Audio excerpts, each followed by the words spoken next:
Welcome back to the Mountain Morning Show. As you can see right here, we have some Christmas trees, and picking out a Christmas tree is more complicated than it looks. It's not just about how it looks.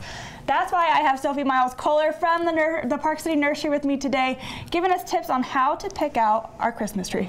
Thanks, Kelly. So most of us think about our Christmas trees once a year when we go in and we get it and we know what style we like or what we grew up with, but we don't necessarily know the characteristics that make it a good or bad Christmas tree. So I brought in a few examples today to talk about branches, or how stiff or strong the branches are to hold ornaments, the fragrance, how strong each tree smells, like that classic evergreen smell, and the needle retention. So how long do you want this tree to last you? Is it a Thanksgiving to New Year's tree? Or do you want piles of needles under your tree?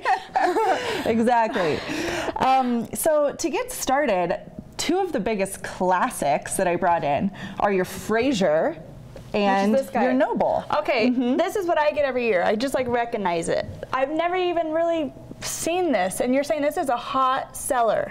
The thing about Frasers is that the best place for a Fraser to grow are in little pockets. They have their little microclimates. So they grow in North Carolina, they grow in Michigan, and they grow in a few other places, but they don't grow here. So that might be why you don't see it, but it is very popular. Does it smell good? It smells great. It's got those strong branches for needles. Yes. And it lasts a really long time, and it's got the full pretty look that so many people like for Christmas. And you know what? This is a darker green than most of these. Yeah, it's the Fraser's neat because it's like two-sided. It's got the silvery underside and the dark I like that. Side. I like that. And this is like what you would probably most commonly see. So this is a noble fir, and yes, it's very common. It grows in the Northwest and in the Rockies. It's beautiful for displaying your ornaments. It has like the full round needle. And it looks rigid. It's not floppy at all. That's right. It'll hold your ornaments really well. Okay. And it has, both of these trees have your classic traditional Christmas tree scent that so many people love. What about needle retention on these guys? They're both really good. So these came from the nursery, and we try to sell Christmas trees that are all really great. So needle retention on these is great. Crucial though for any tree care is water. Yes, yes. Give us some tips, because you told me something that just kind of blew my mind when it came to watering your Christmas tree. Okay, so similar to cut flowers in a bouquet, a tree is the same. You want to do a fresh cut at the bottom of the trunk, about 1 inch to a ½ inch, and you want to get it in water ASAP, and at the nursery we say within 30 minutes. Then for the first few waterings, say the first 2 or 3, you want to give it hot to warm tap water. Okay, this is key. I've never heard this at all, and you're saying this makes a huge difference. Yeah, so the reason why you're getting the tree in water ASAP is because the cells in the trunk will oxygenate, and they'll clog if they're exposed to air for too long. So in addition to getting it in water fast, the warm water helps the tree slurp up all that water through its pores while they're nice and open. So if they're closing up, the warm water kind of opens it back up so the water can actually soak in. Absolutely. Love that. I had no idea. Your average tree is going to drink about 1 gallon of water a day, and it could be more. So be vigilant with the water bowl. Make sure it never goes on dry, and your tree, no matter what variety, will last you a month. And sometimes much longer. Okay, I've been doing it all wrong. Seriously, all wrong. Let's talk about this tree. This is one of my favorites. You like to call it the Charlie Brown tree. I do. For obvious reasons. Okay, why would somebody want a Charlie Brown tree? So this is an alpine fir. We also have silver tips that have a similar Charlie Brown look. So it's the branches are sparse, and it shows your ornaments off beautifully. Now it's hard to hide the lights in there. You can't just stuff them in.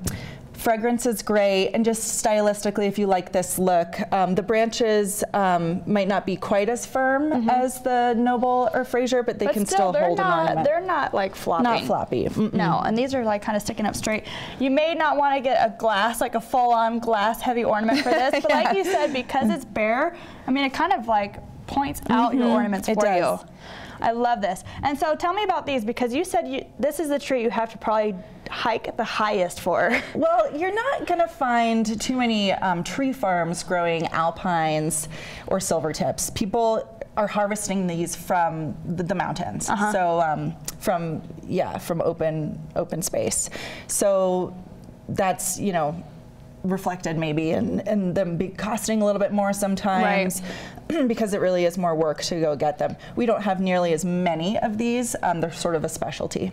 You know, it makes sense. I thought that they cost more because they were just like trendy, like a total like minimalistic look, but it makes a lot more sense that it actually like takes more time, more effort, more work to get this down to us. Definitely. Yeah. All right, then we have this cute little guy right here. Yeah, I wanted to bring in a live tree. So it's a big movement going on right now. Not everyone who likes a fresh tree isn't necessarily into getting a cut tree. And if you like the idea of being sustainable and having a live tree and then maybe putting it in your garden afterwards, think about this. So we have little Colorado blue and green spruces at the nursery in different sizes. The thing to think about, to be kind to your tree, is that it can only go inside for the holidays for 3 days before it comes out of dormancy. You want your tree to stay dormant so that you can put it back outside and then plant it in the spring. So you want to bring it in Christmas Day, probably Christmas Eve, Christmas Day. Exactly. Maybe day after, and then head back outside. So it's great for those travelers. We had a customer come in and say she had 14 Christmas trees planted in her garden, which I thought was a really sweet idea. Oh my gosh, I love that. So tell me, I mean, this is really small. How big is this going to get? Many evergreens, including a spruce, grow about 1 foot a year. Oh, that's not bad. So this you is actually a baby. see some growth throughout the years. Absolutely, yeah, it's a good marker of time. And all of these, except for the spruce, are fir trees.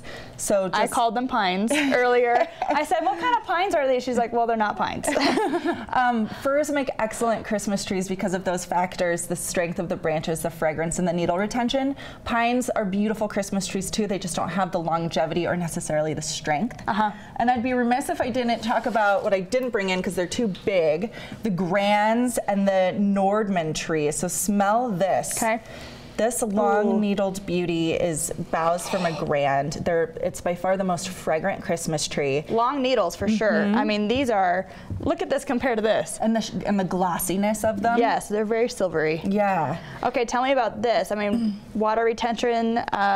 So these it's going to be the most fragrant, but it's going to need the most water. It might be the most sensitive. It can definitely last a month, but you have to be hyper attentive to it. Gallons, gallons and gallons of hot water at first. That's right. And then cool it down. And there's lovely. a fascinating crossbreed for those people interested in maybe a hyperallergenic tree almost. It's between a Fraser and a Grand, and it has the long needles in the pyramid shape, and it's very full, but it doesn't lose its needles, and it has a much lighter fragrance. So it's sort of an interesting option as well. Sophie, thank you so much. You're Seriously, welcome. I learned I just did it all wrong for years. Can I just hug this tree goodbye? Guys, if you haven't gotten your Christmas tree, I think I know where you should go. Head over to Park City Nursery, work out. Sophie will give you all the best tips on picking out your tree. We'll be back in just a few minutes.